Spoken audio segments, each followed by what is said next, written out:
Good evening everyone, कैसे हो सब? लास्ट अपन बात शुरू किए थे पैथोलॉजी की। आवाज कम करनी है, वेरी गुड। अभी और कम, अभी और अब तो फिर मेरी डायरेक्ट आने लगी। मेरी तेज है थोड़ी, है ना? ठीक है, कोई बात नहीं। लास्ट अपन ने, अच्छा एक कल आप लोग मुझे पूछ रहे थे कि सर परपोषी है ना, वो आपका कहां कंफ्यूजन था, क्योंकि आप होस्ट का हिंदी अर्थ भी परपोषी है और हेट्रोट्रॉपिक जो न्यूट्रिशन का पोषण का तरीका है उसका हिंदी अर्थ भी परपोषी है। तो आपका जो कंफ्यूजन है वो मैं बता दूं कि आपने कहां पढ़ा है, बायोलॉजी में पढ़ा है, और आपने ये पढ़ा है कि पौधे जो होते हैं वो दो प्रकार के होते हैं, एक स्वपोषी और एक परपोषी। जो अपना स्वयं का मतलब, या जीव जो होते हैं जो खुद का भोजन बना ले वो स्वपोषी, और जैसे कि हम हैं, कवक हैं, जो खुद का भोजन नहीं बना सके वो परपोषी, जिन्हें ऑटोट्रॉपिक हेट्रोट्रॉपिक इंग्लिश में कहते हैं।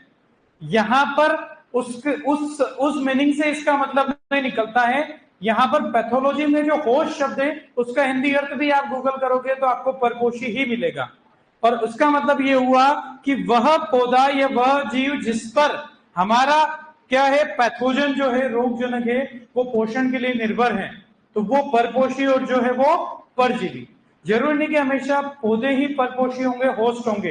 होस्ट अगर कोई बीमारी ह्यूमन को हो रही है, कोई रोग मानव को हो रहा है तो मानव उसके लिए होस्ट है, ठीक है। और कहीं पर अगर आपके जानवरों को, गाय भैंस को कोई बीमारी हो रही तो वो हो गए।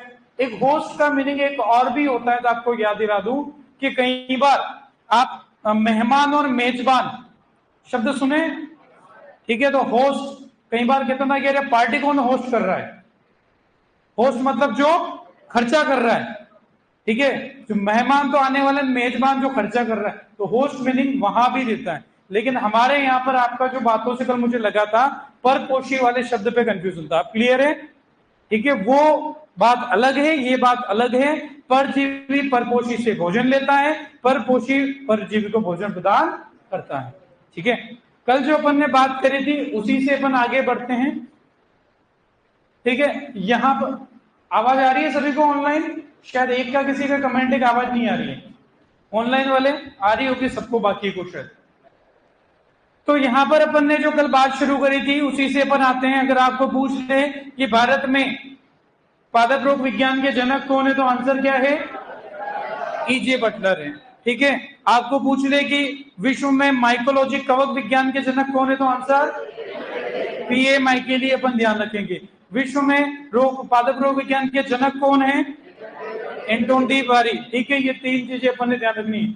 आपको भारत में पूछ ले कवक विज्ञान के माइकोलॉजी के जनक कौन है, भारत में तो कुछ भी पूछे आंसर, ठीक है।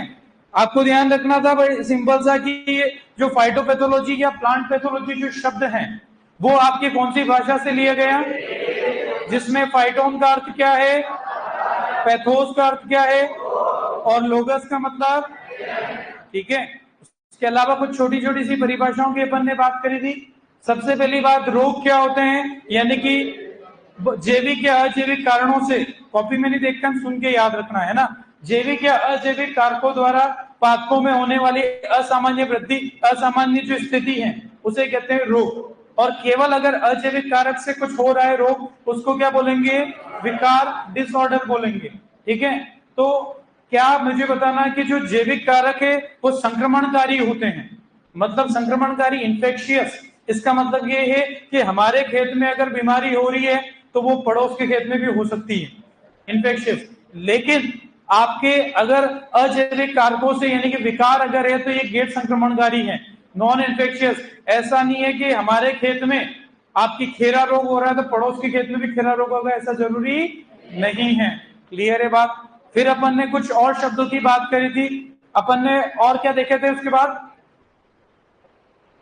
साइन, चिन्ह। चिन्ह क्या होता है, जब किसी आपके रोगजनक का, वो रोगजनक का कोई भाग या रोगजनक जो पादप पे हमें दिखाई देता वो है चिन्ह या साइन। और जो उनकी रोगजनक की संक्रमण की वजह से जो आपको वहां पर बाहरी या आंतरिक अभिक्रिया या जो परिवर्तन दिखाई देगा वो क्या होगा, आपके सिम्टम होगा या लक्षण कहेंगे। लक्षणों का समूह क्या कहलाता है, सिंड्रोम कहलाता है। ठीक है, उसके अलावा अपन ने एक शब्द पढ़ा है इनोकुलम, निवेश द्रव्य। ठीक है, तो वो सिंपल सा है कि रोग जनक का वह भाग जो परपोषी के संपर्क में आके रोग उत्पन्न करता है उसे क्या कहते हैं, इनोकुलम, निवेश द्रव्य कहते हैं। एक हमने पढ़ा इंक्यूबेशन पीरियड, उष्मायन अवधि। क्या होती है इंक्यूबेशन पीरियड, पैथोलॉजी में उसका अर्थ क्या है कि भाई रोग के संक्रमण हो गया लेकिन लक्षण उत्पन्न हुए, संक्रमण और लक्षण उत्पन्न होने के मध्य का जो अंतराल है वही क्या है, क्या है, इंक्यूबेशन पीरियड। मुलाकात तो हो गई लेकिन प्यार होने में टाइम लगा, है ना।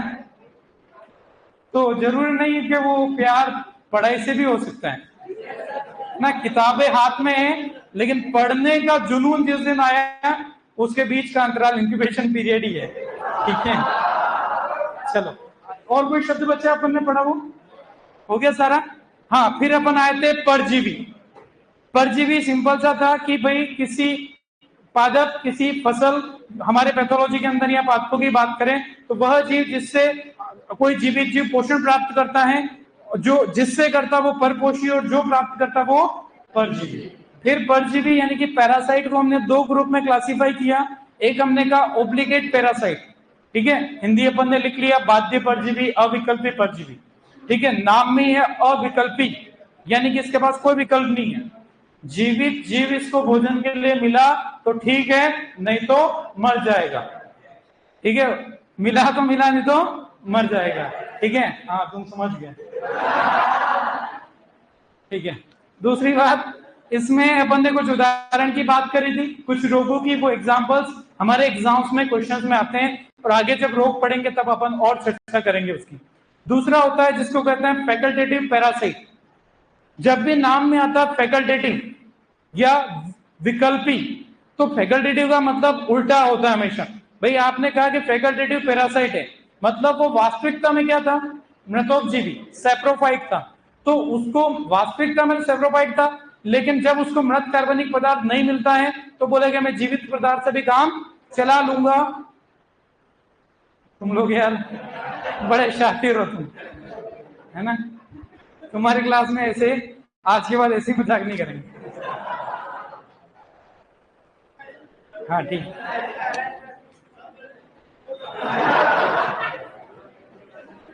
फैकल्टेटिव पैरासाइट वास्तव में सेप्रोफाइट होते हैं, लेकिन जब उन्हें मृत कार्बनिक पदार्थ नहीं मिलेगा तो वो जीवित पदार्थ से अपना काम चला लेते हैं और ऐसा अपना जीवन यापन होता है, तो वो फैकल्टेटिव पैरासाइट कहलाएगा।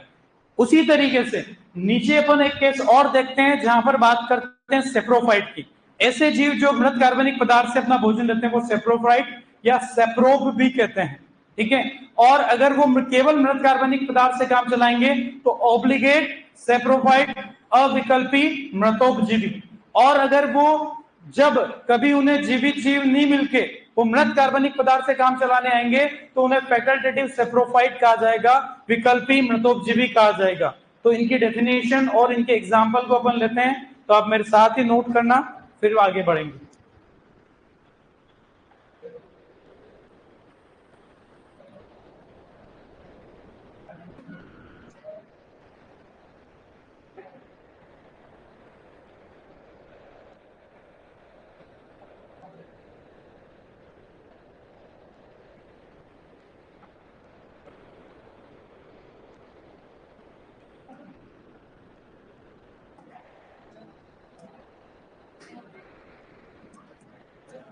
आवाज नहीं,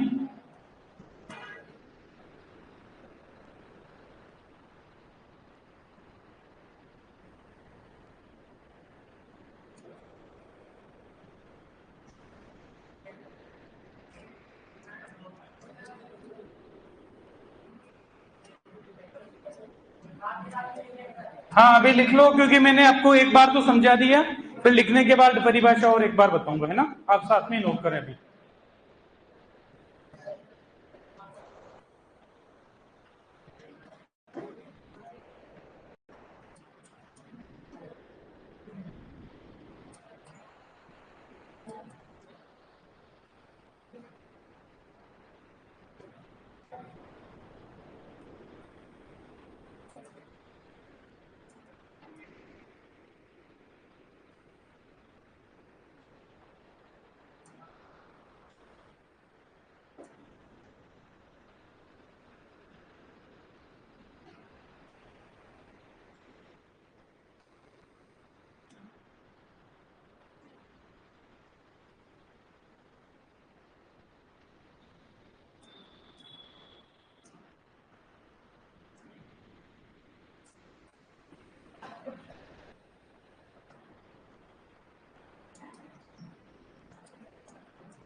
एक बार ये नोट करें।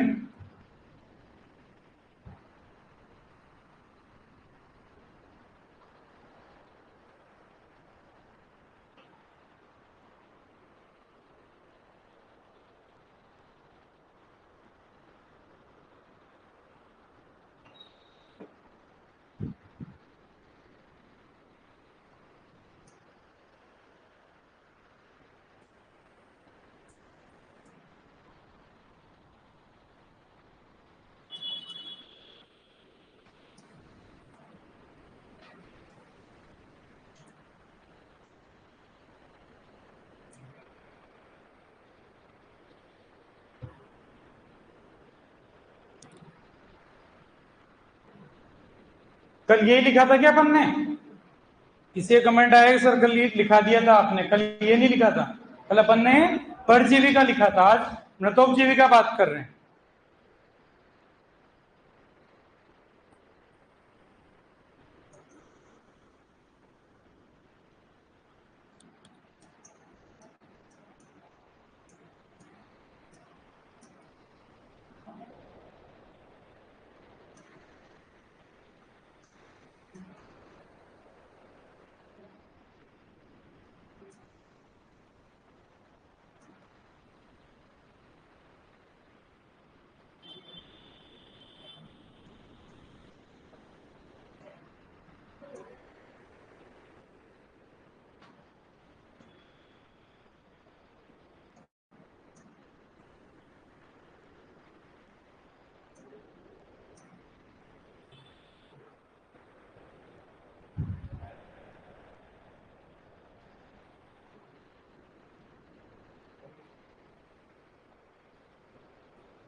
कर लिया नोट?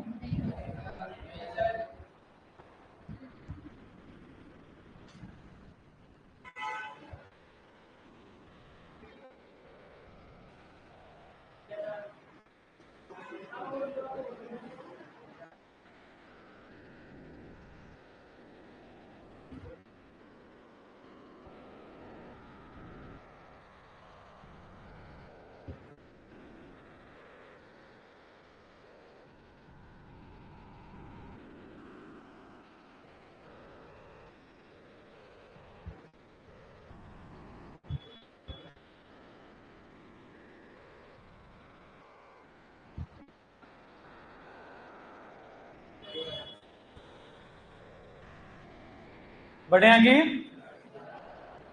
एक बार देखें इधर कि मृतोपजीवी यानी कि सेप्रोफाइट, या इसे एक शब्द और सेप्रो, इसी से बनता है शब्द सेप्रो।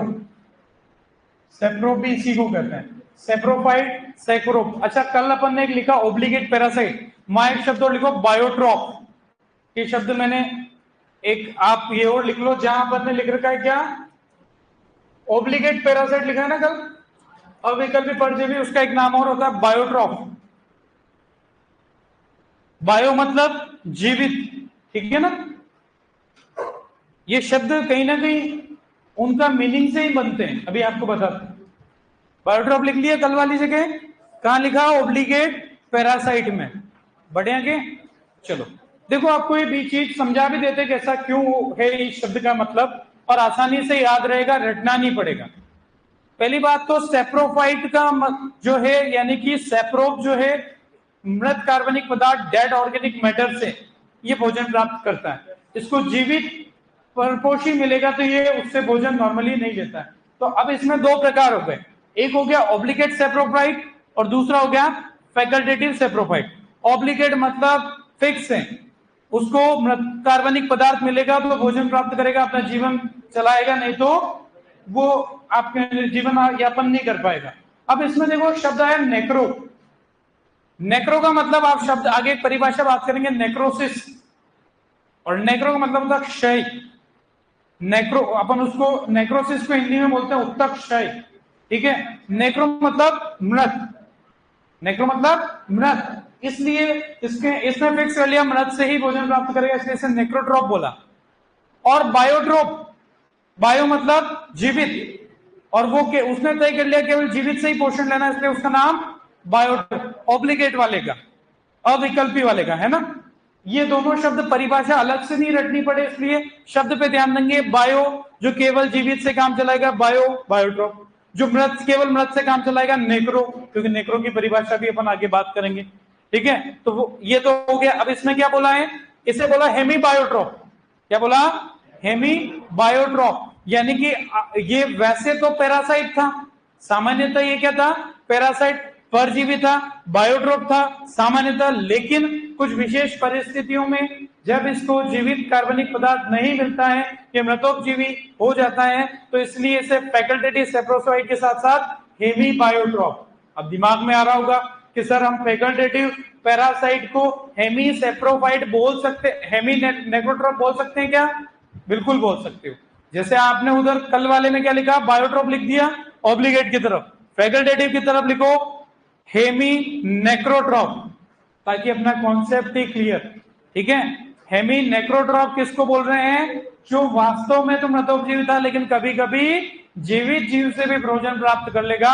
हेमी मतलब आधा ही होता है, ठीक है, हेमी मतलब आधा। तो उसी तरीके से वास्तविकता में ये क्या थे, परजीवी थे, नाम में क्या है, बायोट्रोप, ऑब्लिगेट पैरासाइट थे, लेकिन जब इनको जीवित जीव नहीं मिला, ये किससे काम चला रहे हैं, मृत कार्बनिक पदार्थ से, तो ये हेमी बायोट्रोप, यानी कि दो शब्द बायोट्रोप डेफिनेशन में उपयोग हो जाता है, ठीक है ना। ऐसा नहीं कि इंग्लिश में वो बायोट्रोप करके लिखेगा, तब फिर हिंदी इंग्लिश अपने लिए बराबर हो जाएगी। क्लियर है बात।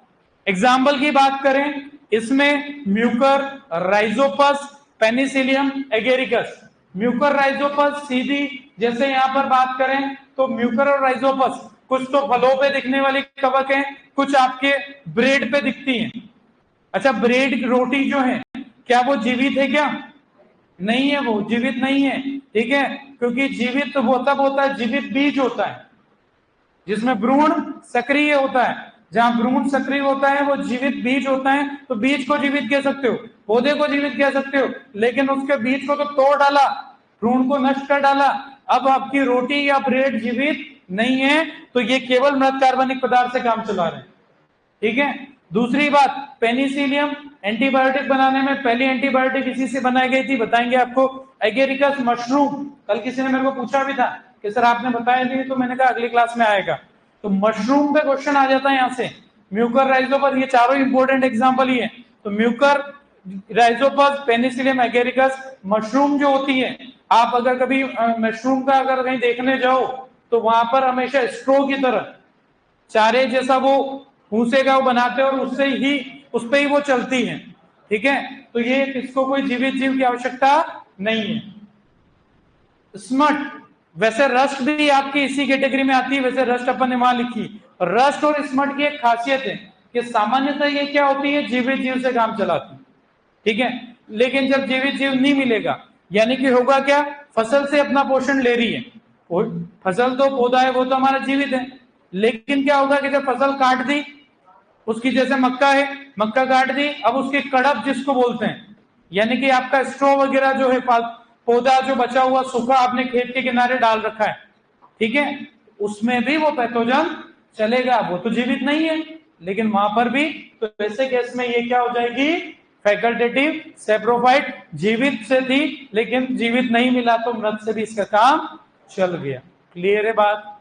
बढ़े आगे, तो ये डेफिनेशंस रटनी नहीं पड़े, इसके लिए ध्यान रखना जिसके नाम में फैकल्टेटिव के साथ क्या लिखा है, तो फैकल्टेटिव अगर आपने सेप्रोफाइट लिखा है तो वो तो सेप्रोफाइट बनने की फैसिलिटी है उसके पास, वास्तव में तो वो पैरासाइट था।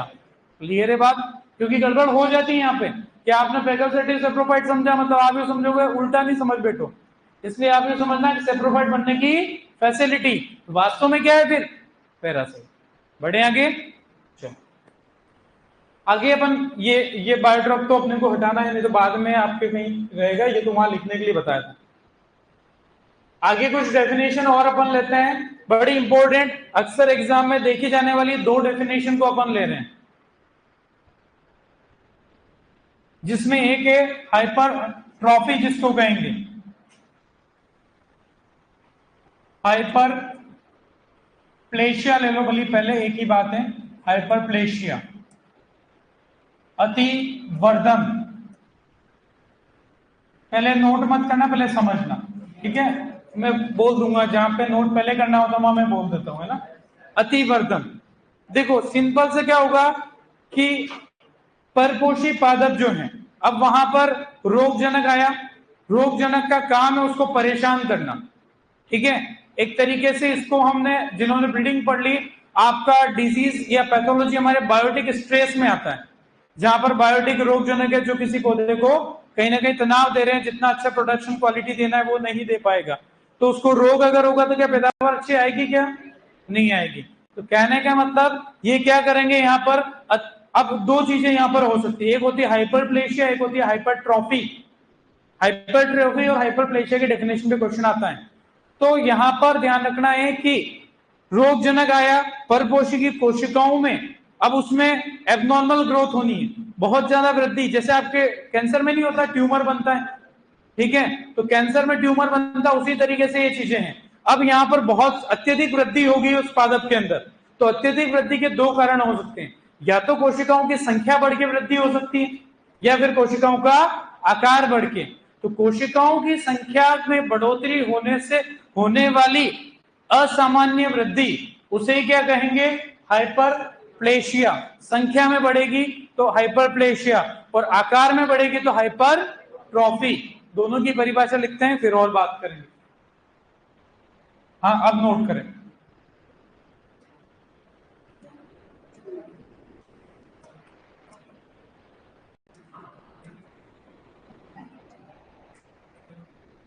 एग्जाम में दोनों की डेफिनेशन आपको कई बार दिखेगी क्वेश्चंस में।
दोनों की डेफिनेशन लगभग सेम है, फर्क इतना सा, एक में संख्या की बात हो रही है और एक में आकार की, और कंफ्यूजन यही चलता रहेगा लास्ट तक, जब एग्जाम में क्वेश्चन आएगा तब तक।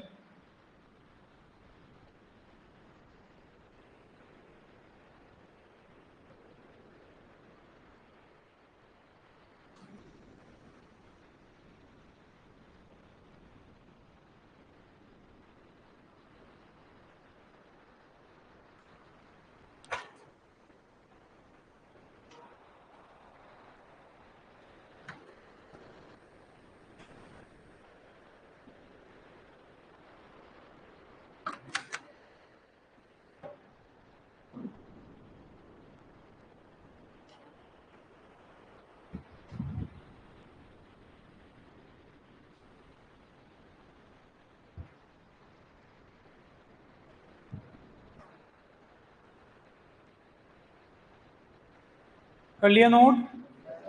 बढ़े आगे।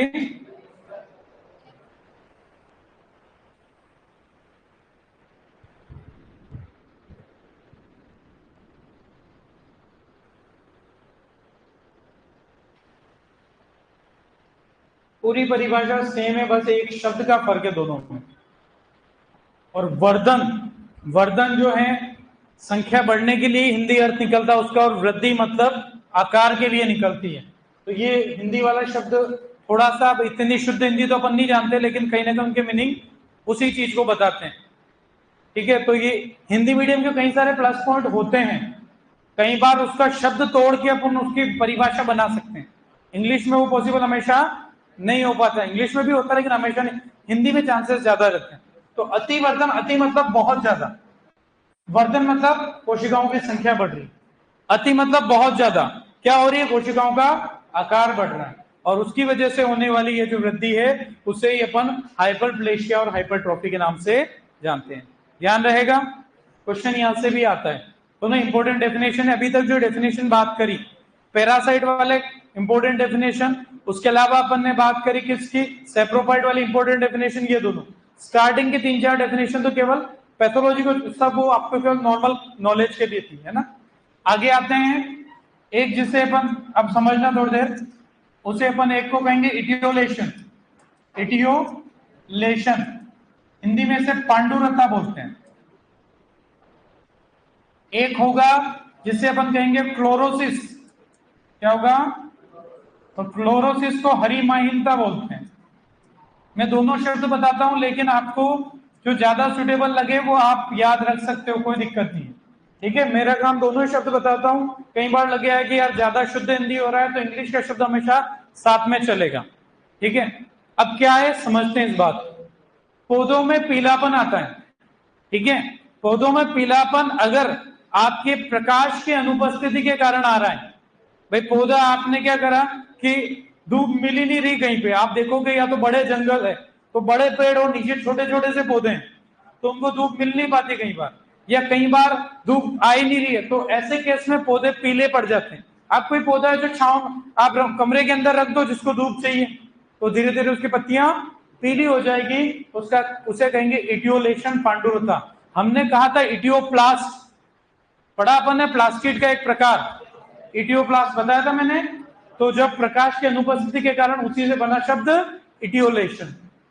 एक है क्लोरोसिस, क्लोरोसिस का मतलब यहां पर जो है, यहां भी पीलापन आएगा, लेकिन पीलापन क्यों आएगा, पौधे के हरे भाग जहां पर हरापन आता है पर्णहरित यानी कि क्लोरोफिल के कारण, लेकिन वो क्लोरोफिल पर्णहरित नष्ट हो चुका है, और जब नष्ट हो चुका है तो हरा कलर तो नहीं रहेगा, तो फिर क्या हो जाएगा, पीलापन आ जाता है। तो पादपों के हरे भागों में पर्णहरित यानी कि क्लोरोफिल के नष्ट होने से पीलापन आना, उसे क्या कहेंगे, क्लोरोसिस। क्लोरोफिल नष्ट होना, क्लोरोसिस मतलब क्लोरोफिल नष्ट होना। दोनों परिभाषा लिखते हैं फिर आप समझो, अब मेरे साथ नोट करें। हाँ नोट कर सकते हो।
बिल्कुल, अभी वो भी लिखा देंगे, है ना, एक परिभाषा और लिखा देंगे।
लास्ट में इटियोलॉजी, इसका हिंदी अपन नहीं कह पाएंगे, इटियोलॉजी बोलते हैं जैसे, ठीक है, और उसका अर्थ है पादप रोगों के कारणों का अध्ययन।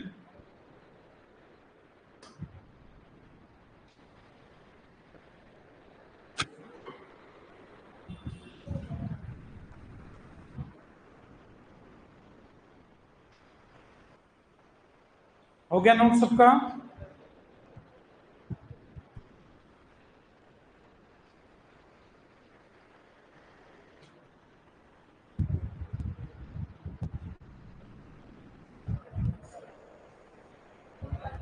बढ़े आगे? चलो, तो यहाँ पर दो परिभाषाएं और लिखी है अपन ने, जो मैंने बताया था आपको बताऊंगा कि जैसे नेक्रोट्रॉप पढ़ा था, तो नेक्रो का शब्द मतलब मृत्यु या मृत से ही होता है। तो यहाँ पर नेक्रोसिस यानी कि उत्तक क्षय, स्थानिक कोशिकाओं अथवा उत्तकों की मृत्यु होना। आप कई बार देखोगे कि पत्ती में एक विशेष स्थान पे सूखापन दिखता है, पूरी पत्ती तो हरी लेकिन एक छोटी सी जगह पे वो पत्ती सूखी सूखी दिख रही है, तो वो नेक्रोसिस के कारण होता है। ठीक है, तो ये भी एक नेक्रोसिस क्या है, सिम्टम है। उसके अलावा एक परिभाषा थी इटियोलॉजी, यानी कि हम हर रोग के कॉजल ऑर्गेनिज्म याद रखेंगे, रोग जनक याद रखेंगे। तो वो रोग किससे हो रहा है, कवक से, जीवाणु से, वायरस से, या किसी पोषक तत्व की कमी से, यानी कि रोगों के कारणों का अध्ययन करना, उसको किस कारण से हो रहा है उसे क्या कहते हैं, इटियोलॉजी। ध्यान रहेगा। बढ़े आगे? चलो आगे अपन आते हैं, जहां पर रोगों का क्लासिफिकेशन, वर्गीकरण पे अपन आएंगे। जो पहले अपन सबसे आसान वाला ले रहे हैं, जहां पर आपके रोग जनक क्या है उस आधार पर हम इसका वर्गीकरण करते हैं। तो पहले इधर देखना, फिर नोट करेंगे रोगों का वर्गीकरण, पहले समझेंगे फिर नोट करेंगे। क्लासिफिकेशन ऑफ डिजीजेस, रोगों का वर्गीकरण, ये तीन अपन जो यहां पर पहले बात करेंगे रोग जनक के आधार पर, कॉजल ऑर्गेनिज्म क्या है उस आधार पर। क्या हुआ, कुछ आवाज आई शायद, कुछ पूछा? ठीक है, कोई बात नहीं। तो रोग जनक के आधार पर रोगों को तीन समूह में अपन डाल सकते हैं, बायोटिक, मीजोबायोटिक और एबायोटिक। ध्यान से इधर देखना, पहला है बायोटिक, जिन्हें हम कह देंगे जैविक। दूसरे हैं मीजोबायोटिक, जिन्हें कहेंगे मध्य जैविक। तीसरे हैं एबायोटिक यानी कि अजैविक। तो रोग आपके तीन आधार पर हो गए, रोग जनक कैसा है उस आधार पर। तो यहां पर सबसे पहले बायोटिक की बात को लेते हैं। बायोटिक में हमारे जो रोग पातकों में करते हैं, उनमें सबसे पहला ध्यान रखेंगे कवक द्वारा, कवक जो है द्वारा होने वाले रोग। ठीक है, कवक में बहुत सारे हैं, पर एक एक उदाहरण अभी फिलहाल ले लेते हैं अपन। जैसे यहां पर बात करें तो गेहूं में रोली रोग, ठीक है, गेहूं में रोली रोग, रस्ट डिजीज। तो ये किससे होती है, पक्सीनिया की अलग अलग प्रजातियां अलग अलग प्रकार का रोली रोग करती है, रस्ट करती है ना, तो वो अपन आगे पढ़ेंगे। दूसरी बात, कवक का एक उदाहरण लिया, वैसे ही अपन एक उदाहरण ले लेते हैं यहां पर जीवाणु द्वारा, जीवाणु जनित रोग जिनको कहेंगे बैक्टीरिया द्वारा। तो कोई बताओ ऐसा बैक्टीरिया वाला कोई रोग? हाँ, दान का, चलो मैंने आपके जो सुनी मेरे को जो याद आ रहा वो सिट्रस कैंकर लिख देते हैं ना। तो उदाहरण सिट्रस में होने वाला कैंकर रोग, सिट्रस कैंकर, बहुत सारे हैं पर एक बार आप वैसे ही है ना। दूसरी बात फाइटोप्लाज्मा, सॉरी पहले अपन ले लेते हैं प्रोटोजोआ द्वारा, प्रोटोजोआ जो होते हैं वो भी रोग करते हैं। और ये उदाहरण अपने को कवक जीवाणु के तो ध्यान होंगे, इसका उदाहरण कोई बताए तो मालूम, फिर तो मजा आए। प्रोटोजोआ द्वारा होने वाला कोई रोग, कोई बात नहीं वो तो अपने को कोई बात नहीं अपन बात, कॉफी के अंदर होने वाला फ्लोएम नेक्रोसिस, ठीक है तो ध्यान रखेंगे। कॉफी में फ्लोएम उत्तकशाही जिसे कहेंगे, तो उदाहरण कॉफी का फ्लोएम नेक्रोसिस, फ्लोएम तो जानते हो सब, जाइलम फ्लोएम सुना है, तो फ्लोएम नेक्रोसिस जो किसका, कॉफी का, तो नेक्रोसिस का हिंदी तो भी लिख दिया था उत्तकशाही। तो ये रोग जो होता है वो किसकी वजह से होता है, आपके प्रोटोजोआ के द्वारा। इसके अलावा और बात करें, इनको एक साथ नोट करेंगे चार्ट को। चौथा जो अपन बात करें फाइटोप्लाज्मा द्वारा, फाइटोप्लाज्मा, फाइटोप्लाज्मा माइकोप्लाज्मा को ही बोल दिया जाता है कई बार एमएलओ को बोला जाता है, तो वो आपको मैं पढ़ाऊंगा पूरा। तो फाइटोप्लाज्मा का एक एग्जांपल बैंगन का छोटी पत्ती या लघु पर्णु या लिटिल लीफ जो आप कहते हो। उसके अलावा सिसेम में फाइलोइडी रोग बहुत सारे हैं, तो एक लिख लेते हैं अपन यहाँ पर, लिटिल लीफ इंग्लिश का लिखोगे हिंदी, हाँ आप वो आगे पूरा दोनों आ जाएगा। अभी मैं लिख रहा हूं बैंगन का छोटी पत्ती रोग या लघु पर्ण रोग, ठीक है, आवाज नहीं, जिसको इंग्लिश आती है उसे हिंदी अपने आप ही आ जाएगी। और ये नाम वैसे हर चीज ऐसी कोई नहीं होगी आपकी कॉपी में जो मैंने इंग्लिश लिखा है उसकी हिंदी नहीं बताऊंगा, आपको बताऊंगा बेझिझक रहे, ठीक है। अगला है एक जिसे अपन कहेंगे स्पाइरोप्लाज्मा, क्या कहेंगे, ये भी पढ़ेंगे क्या है, लेकिन ये सब जीवित जीव है स्पाइरोप्लाज्मा द्वारा। और इसके लिए कोई उदाहरण याद है क्या, मेज स्टंट, मक्का का स्टंट रोग, मक्का का स्टंट रोग। इसके अलावा और भी चीजें होती है लेकिन वो अपने इधर के संबंधित नहीं है। जैसे मैं आपको याद दिला दूं कि निमेटोड से होने वाले रोग वो भी इसी में आएंगे। जैसे उदाहरण सब्जियों में, तंबाकू में जो आपका होता है रूट नोट या जड़ ग्रंथि निमेटोड वाला, तो वो अपन नहीं लिख रहे हैं। उसके अलावा आप पढ़ते हो क्या, कस्कुटा और के, ठीक है, लॉरेंथस और स्ट्राइगा, उनसे जो रोग होता है वो भी जीवित हैं, तो वो खुद पादप है तो इसी में आएंगे। निमेटोड भी जीवित हैं इसलिए इसी में आएंगे। तो ये 5 अपन यहाँ पर और भी है लेकिन अपने काम के इसी में, आप खुद ही जानते हो निमेटोड जीवित है तो जैविक में आएगा। मीजोबायोटिक में आते हैं 3 चीजें, तीनों में क्या क्या देखो ध्यान से इधर। सबसे पहले वायरस जिसे हम विषाणु भी कहते हैं, तो वायरस में उदाहरण एक ले लेते हैं टीएमवी, टीएमवी जानते हो, टोबैको मोज़ेक वायरस, तो कोई अभी फुल फॉर्म नहीं, आगे पढ़ेंगे अपन तो लिख देंगे।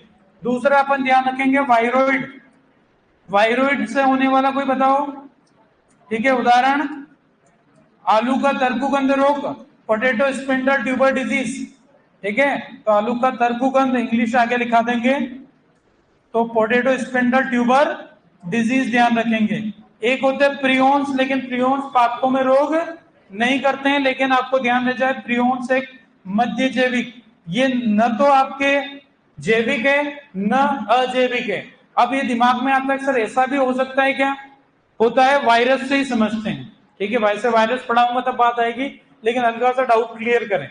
वायरस है, फॉर एग्जाम्पल कोरोना का वायरस था, तो कोरोना का वायरस मान लो कोई कोरोना संक्रमित व्यक्ति इसके हाथ लगा के गया, वो जब तक इस पे है वो क्या है, अजैविक, उसमें कोई जैविक क्रिया नहीं होगी, ठीक है, क्योंकि कोरोना कोई भी वायरस होता है उसके अंदर ये कैपेसिटी होती नहीं है कि वो कोई भी जीवित क्रिया कर सके। क्योंकि आप वायरस को कभी भी जीवित इसलिए नहीं बोलते हो क्योंकि उसमें एंजाइम्स नहीं होते हैं।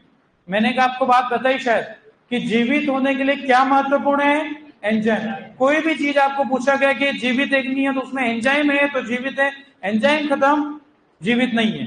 तो कोरोना का वायरस वहां है तब तक वो कैसा था, अजैविक, लेकिन जैसे ही मेरे संपर्क में आया उसे उसका परपोषी होस्ट मिल गया, अब वो क्या हो जाएगा? जैविक। तो जब जिसका दोनों तरीके का व्यवहार हो वो मध्य जैविक। तो अजैविक में भी कुछ उदाहरण अपन ले लें, जैसे यहाँ पर सबसे पहले पोषक तत्व की कमी। पोषक तत्वों की, आपको ये ध्यान रहे, पोषक तत्व की कमी किसमें आएगा? तो अजैविक में आएगा। जैसे यहाँ पर उदाहरण के लिए आपका फेवरेट वाला धान में का खेरा रोग किसकी कमी से? जिंक की कमी से। तो मैं तो इतना सा लिख रहा हूं, आपको कमी पता है। दूसरा, कल ही मैंने आपको याद दिलाया था, ऑक्सीजन की कमी से ब्लैक हार्ट ऑफ पोटैटो। उदाहरण, ब्लैक हार्ट, आलू का ब्लैक हार्ट, क्या कृष्णांत हृदय बोलते हैं लेकिन हिंदी इंग्लिश लिख देता है, ब्लैक हार्ट।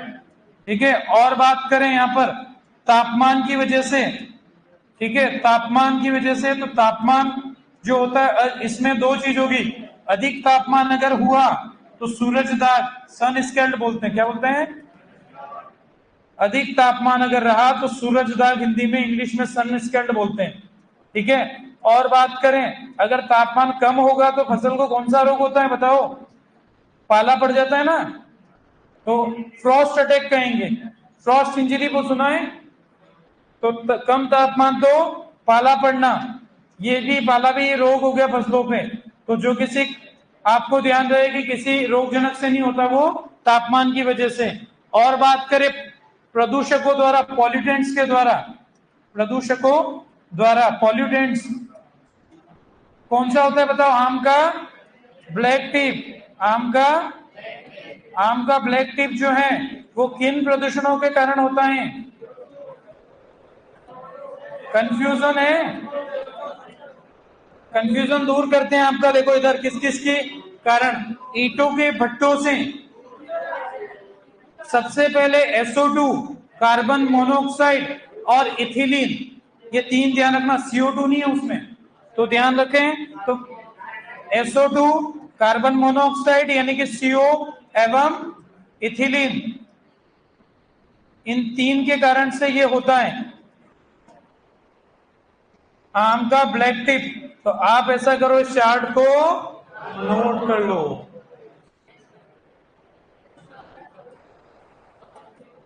बिल्कुल बड़ा इसको कर रहा हूं मैं,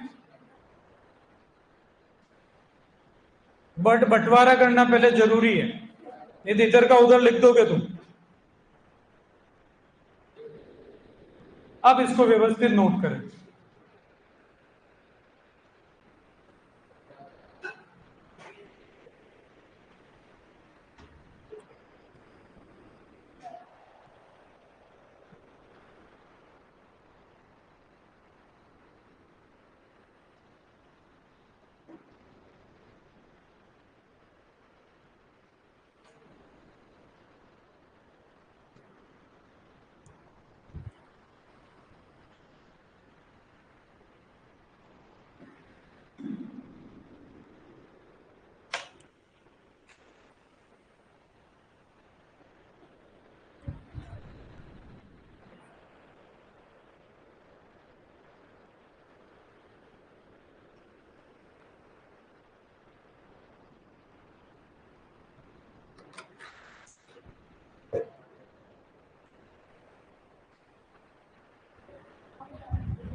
वायरस है ना, लिखने में और की गड़बड़।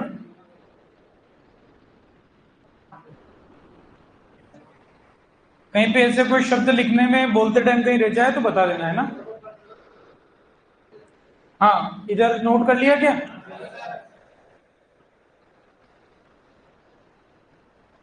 तीनों साइड का नोट करते चलना, तो फिर ऐसा नहीं हो कि कोई इधर कर रहा हूं कोई नीचे नोट कर रहा हूं, तो तीनों साइड ही एक साथ नोट करो बोले हुए।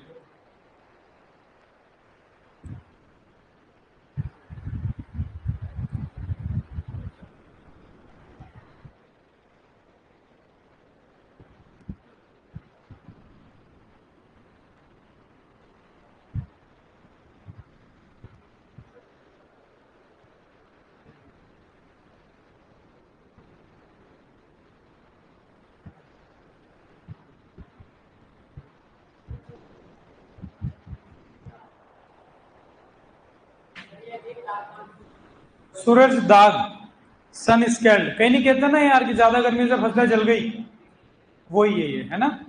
ज्यादा तापमान की वजह से फसलें जल जाए तो सूरज दाग। इंग्लिश का लिखना है तो सन स्केल्ड।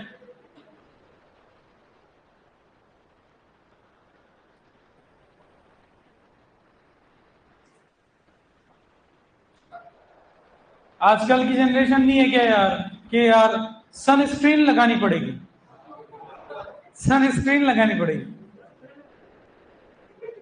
तो वो उनको भी सूरज दाग हो जाता है।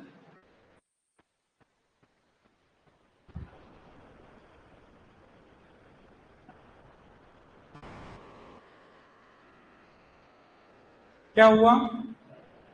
ऊपर और ऊपर करना है? नोट कर लिया क्या ये सबने? बस हो गया सारे। नीचे करना है? एक बार ये नोट कर लो फिर नीचे आते हैं। लिफ्ट एक बार ऊपर चली गई, अब वापस आने में देर लगेगी। एक बार ये नोट करो।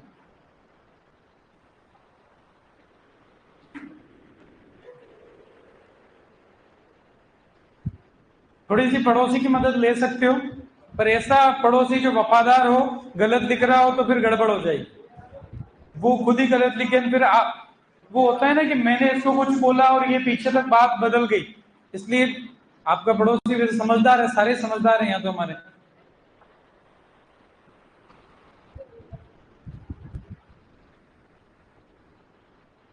सीओ का मतलब सब जानते हैं, कार्बन मोनोऑक्साइड है ना। कई बार हम CO2 ध्यान रख लेते हैं, इसमें CO होता है, कार्बन मोनोऑक्साइड। हाँ, हाथ खड़ा करो तो मुझे पता चले आवाज कहां से आ रही। लिखाया होगा, हो सकता है। बाकी मेन जो 3 कंपोनेंट है भाई, ईंटों के भट्टों में ऐसा तो नहीं कि ये 3 ही निकल रहे, और भी होंगे, लेकिन इस रोग के लिए, ठीक है। और जब आम की बात आई है या ऐसे हॉर्टिकल्चर क्रॉप की, तो हॉर्टिकल्चर वाले ने कहा है ना, ऑप्शन में आए तो ध्यान रख लेना है ना।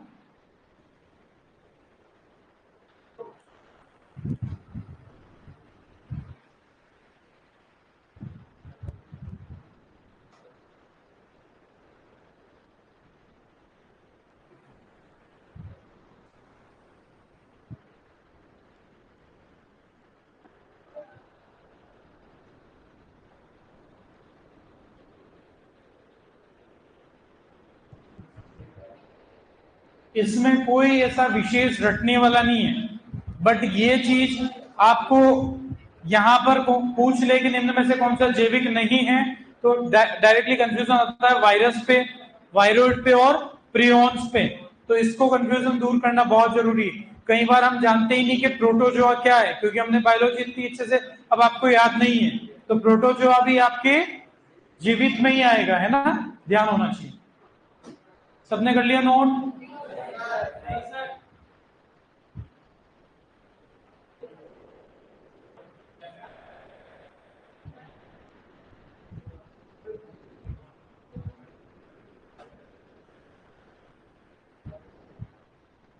हो गई तैयारी? एक आध में को लगा मुझे कहीं ना कहीं तैयारी हो रही है।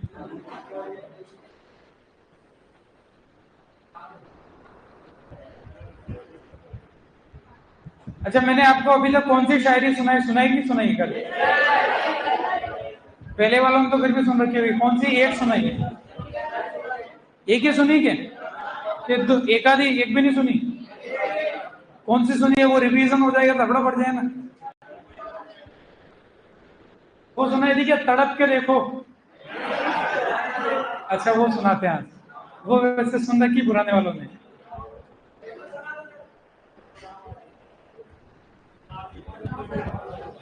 तीसरे पॉइंट में प्रोटोजोआ द्वारा कॉफी का फ्लोएम नेक्रोसिस, नेक्रोसिस है ना शायरी। हाँ, इनकी भी बना सकते हैं, कोई बड़ी बात नहीं। हाँ, इसमें अलग अलग एसिटिलीन भी लिखते हैं, इथिलीन भी लिखते हैं, कार्बन मोनोऑक्साइड SO2। इसका डिटेल आगे आएगा। वैसे ये आपको कहाँ पढ़ाते हैं? होडी में पढ़ा देते हैं। ये पैथो का पार्ट कम है, एक अजैविक वाला, तो आपने वहां जो पढ़ा हो वो भी ध्यान रख लेना। ये भी बिल्कुल सही है। एसिटिलीन भी इथिलीन का कौन सा फॉर्म, तो वो केमिस्ट्री के अकॉर्डिंग आ जाता है, ठीक है। तो एक शायरी सुन लो फिर, ठीक है।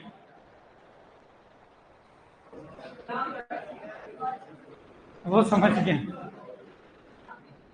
शायरी जो है वो आपको पढ़ाई के लिए सोचनी है ना। सक्सेस अपने टारगेट पे पहुंचना है, उसको दिमाग में रख के सोचना है ना।